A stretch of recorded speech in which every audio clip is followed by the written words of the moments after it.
आज की इस वीडियो में हम क्लास 8th मैथमेटिक्स टर्म 1 यानी हाफ ईयरली एग्जाम का पेपर सॉल्व करेंगे, जो कि अभी 2 दिन पहले ही हुआ है। और हमारा इस वीडियो में ज्यादा फोकस रहेगा उन क्वेश्चंस पर जो सबसे ज्यादा बार रिपीट होते हैं, यानी कि आने वाले एग्जाम्स में भी उन क्वेश्चंस की आने की पॉसिबिलिटी सबसे ज्यादा है। ठीक है, तो चलिए पहले सेक्शन ए से करते हैं।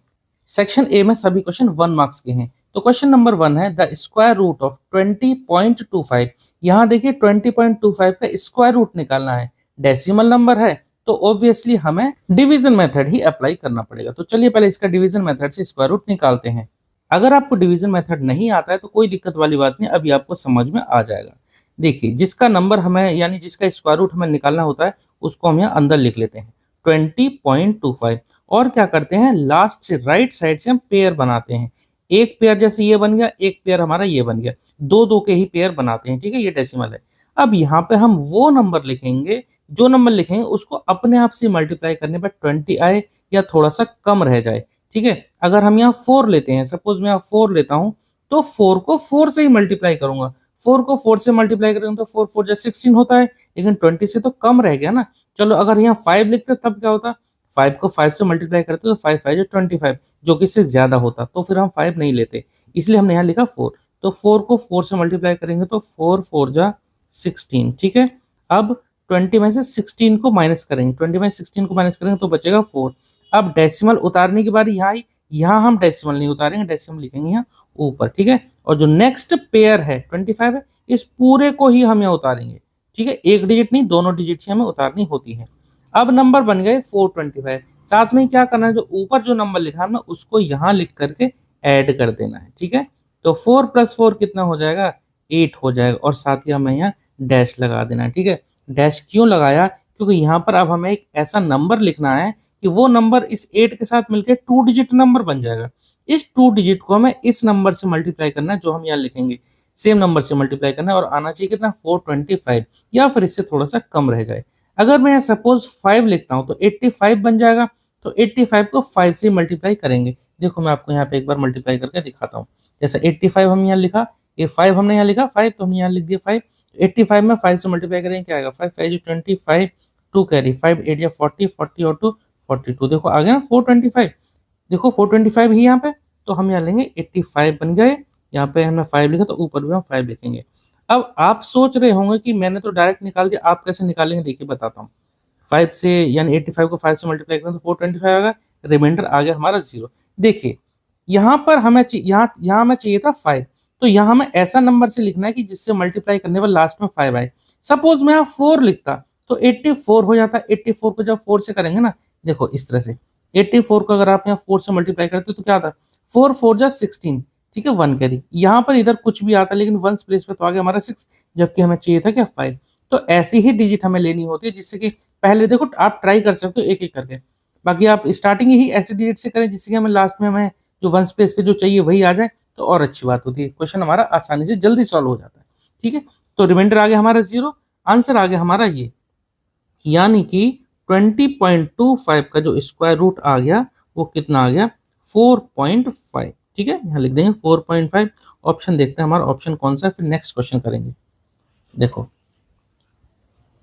ऑप्शन है, देखिए हमारा ये ऑप्शन बी। ठीक है, 4.5। क्वेश्चन नंबर 2 देखते हैं। What should be added to -3/5 में क्या जोड़ा जाए कि आ जाए -1/3। देखो जब हमें नहीं पता होता ना क्या जोड़ा जाए, तो लेट एक्स बी एडेड, तो -3/5 में एक्स जोड़ के इक्वल टू हम इतना लिख देंगे। ठीक है, तो लिख देते हैं लेट एक्स बी एडेड। तो हमने यहाँ पर लिख दिया let x be added, x हम ऐड कर रहे हैं। नंबर क्या था, नंबर था हमारा -3/5, इसमें हमने x को जोड़ा -3/5 प्लस एक्स, और टू गेट यानी इक्वल टू में था हमारा -1/3। अब हमें क्या करना है, x को एक तरफ लिखना है, x को यहीं रहने देते हैं, और ये -3/5 को उधर भेज देंगे दूसरी तरफ। ठीक है, इधर पहले से -1/3 है। अब -3/5 को जो हम दूसरी तरफ भेजेंगे, तो ध्यान रखना इक्वल टू के दूसरी तरफ जाते ही इसका साइन चेंज हो जाएगा। फिलहाल ये माइनस का इधर जाएगा तो प्लस का हो जाएगा, +3/5। अब देखो यहाँ पर डिनोमिनेटर में 3 है, यहाँ 5 है, तो पहले हमें डिनोमिनेटर को सेम करना होगा। कैसे करेंगे, दोनों का हम एलसीएम ले लेंगे। दोनों जब हमारे प्राइम नंबर हो या एक दूसरे के टेबल में नहीं आते हो, हम क्या करेंगे, उनका एलसीएम कैसे लेते हैं, इन दोनों को मल्टीप्लाई करके ही। ठीक है, ध्यान रखना जो मैंने कंडीशन बताई उसी कंडीशन में इनका एलसीएम ये आता है मल्टीप्लाई करके।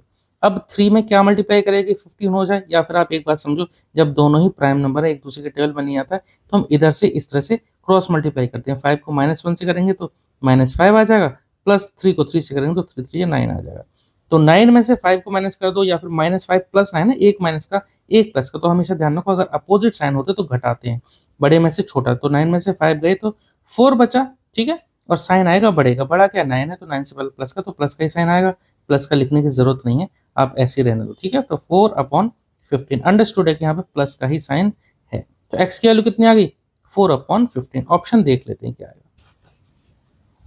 तो ऑप्शन सी हमारा करेक्ट आंसर आ गया, ठीक है। नेक्स्ट देखते हैं सॉल्व। यहाँ पर देखो इस इक्वेशन को सॉल्व करना है, तो हम क्या करते हैं ऐसे क्वेश्चन में, वेरिएबल्स को एक साथ लिख लेते हैं। जैसे यहाँ पे 6x है, इक्वल टू के बाद 4x है, तो 4x को पहले इधर ले आओ 6x के पास, और -3 को इधर ले आओ। चलिए करते हैं सॉल्व इसे। चलो मैंने क्वेश्चन यही लिख दिया। अब क्या करेंगे, 4x को इधर ले आते हैं, 6x तो इधर था ही, 4x को हम इधर ले आते हैं तो माइनस का 4x हो जाएगा, इक्वल टू इधर पहले से -5 है, अब ये -3 को इधर ले आते हैं -5 के पास, तो हो जाएगा +3, ठीक है। नंबर को नंबर के पास ले जाए और वेरिएबल को वेरिएबल के पास ले आए। 6x में से 4x को घटाएंगे तो बचेगा 2x, इक्वल टू एक माइनस का एक प्लस का, तो घटा दो, 5 में से 3 घटा दो, कितने बचेंगे 2। साइन किसका आएगा, बड़ी डिजिट का, बड़ा क्या 5 है, 5 से पहले माइनस का है तो माइनस का ही साइन यहाँ आएगा। क्लियर। चलो x है, अब x के साथ ये 2 मल्टीप्लाई में, तो दूसरी तरफ जाएगा तो डिवाइड में हो जाएगा। x इक्वल टू क्या आएगा -2/2, ठीक है। ये मल्टीप्लाई में था तो दूसरी तरफ गया डिवाइड, 2 से 2 कैंसिल आउट कर दिया, क्या आया 1। तो और यहाँ साइन माइनस का था तो x की वैल्यू कितनी आ गई -1। ऑप्शन देखते हैं, देखो ऑप्शन है हमारा ये ऑप्शन बी, यानी क्वेश्चन नंबर 3 का ऑप्शन बी, ये हमारा करेक्ट आंसर है, ठीक है। चलो अब यहाँ पर देखो नेक्स्ट क्वेश्चन है असर्शन एंड रीजन का। If one angle of a parallelogram is 115, एक एंगल एक पैरेललोग्राम का 115 है, then the angle adjacent to it is 85। चलो मैं पहले आपको प्रॉपर्टी बताता हूँ, ये क्वेश्चन मैं इसलिए सिलेक्ट किया क्योंकि आपको यहाँ प्रॉपर्टी बतानी है पैरेललोग्राम की, ठीक है। तो देखो पहले एक पैरेललोग्राम बना लेते हैं।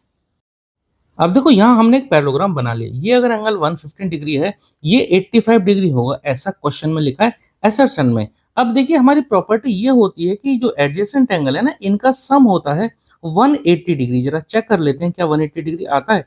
115 प्लस 85 डिग्री, ये आएगा देखिए 200 डिग्री। कितना आएगा 200 डिग्री। इसका मतलब ये पैरेललोग्राम नहीं है, इसका मतलब जो हमारा असर्शन था वो गलत है, ठीक है। आगे जो इसका जो रीजन दे रखा है जरा वो पढ़ लेते हैं। रीजन दे रखा है sum of the adjacent angles in a parallelogram is 180 degree. देखो रीजन ठीक है लेकिन असर्शन गलत है। ऑप्शन क्या आएगा इसमें, तो देखिए आंसर आएगा इसमें ये आर इज ट्रू। देखो रीजन ठीक है लेकिन ए इज नॉट ट्रू, यानी कि असर्शन गलत है। तो ये ऑप्शन डी इसका करेक्ट आंसर होगा, ठीक है।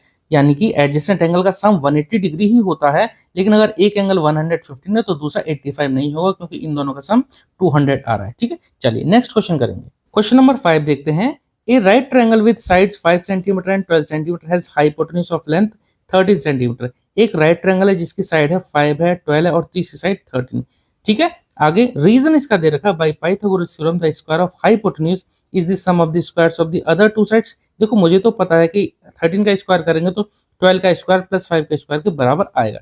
मैं आपको ही करके बताता हूँ, फिर आपको पता पड़ेगा कि दोनों ही करेक्ट है। आंसर मैं आपको पहले बता दे रहा हूँ, आंसर इसका आएगा both A and R true and R is the correct reason. देखो मैं आपको एक बार ये सॉल्व करके बताता हूँ। देखो एक साइड थी 5 सेंटीमीटर, एक साइड थी 12 सेंटीमीटर, और जो तीसरी साइड थी वो क्या थी 13 सेंटीमीटर।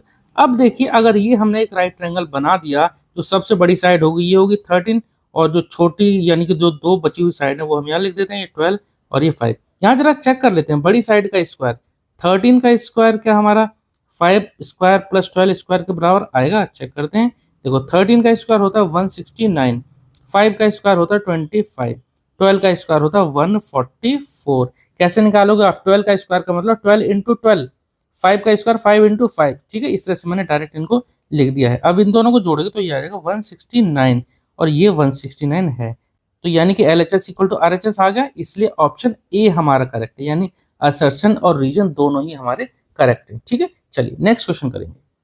तो क्वेश्चन नंबर 5 का ऑप्शन ए हो जाएगा। क्वेश्चन नंबर 6 देखते हैं। The product of two rational number is always a. देखो दो रेशनल नंबर को जो मल्टीप्लाई करेंगे तो वो भी रेशनल नंबर ही आएगा, यानी कि ऑप्शन डी, ठीक है। Next, dash is the multiplicative identity for rational number multiplicative identity में दोनों नंबर का मल्टीप्लिकेशन आता है 1, तो option A. Question number 8, if one member of a Pythagorean triplet is 2n then the other two member. देखो ये 3 triplet होती हैं, यानी कि 3 नंबर होते हैं, एक 2n, एक n² - 1 और तीसरा n² + 1, तो ऑप्शन सी। ठीक है, इसकी मैंने डिटेल वीडियो बना रखी है, चैनल पे आप देख लेना। ठीक है, इस पे कई क्वेश्चन मैंने सॉल्व कर रखे हैं। जीरो है, जीरो का कोई रेसिप्रोकल नहीं होता, तो zero has no reciprocal, option D. Question number 10 देखते हैं, the diagonals of a square bisect each other at right angles, यानी राइट एंगल, यानी कि ऑप्शन बी। ठीक है, तो diagonal of a square bisect करते हैं आपस में राइट एंगल पर। ठीक है, चलिए इस वीडियो में क्वेश्चन नंबर 10 तक ही रहने देते हैं, बाकी के क्वेश्चन हम अगले वीडियो में करेंगे, नहीं तो वीडियो ज्यादा लंबी हो जाएगी। उम्मीद करता हूँ आपको क्वेश्चन समझ में आए होंगे। चलिए मिलते हैं नेक्स्ट वीडियो में। Okay, thank you. तब तक आप बाकी के क्वेश्चन ट्राई कीजिए, मिलते हैं जल्दी ही नेक्स्ट वीडियो में। Okay, thank you.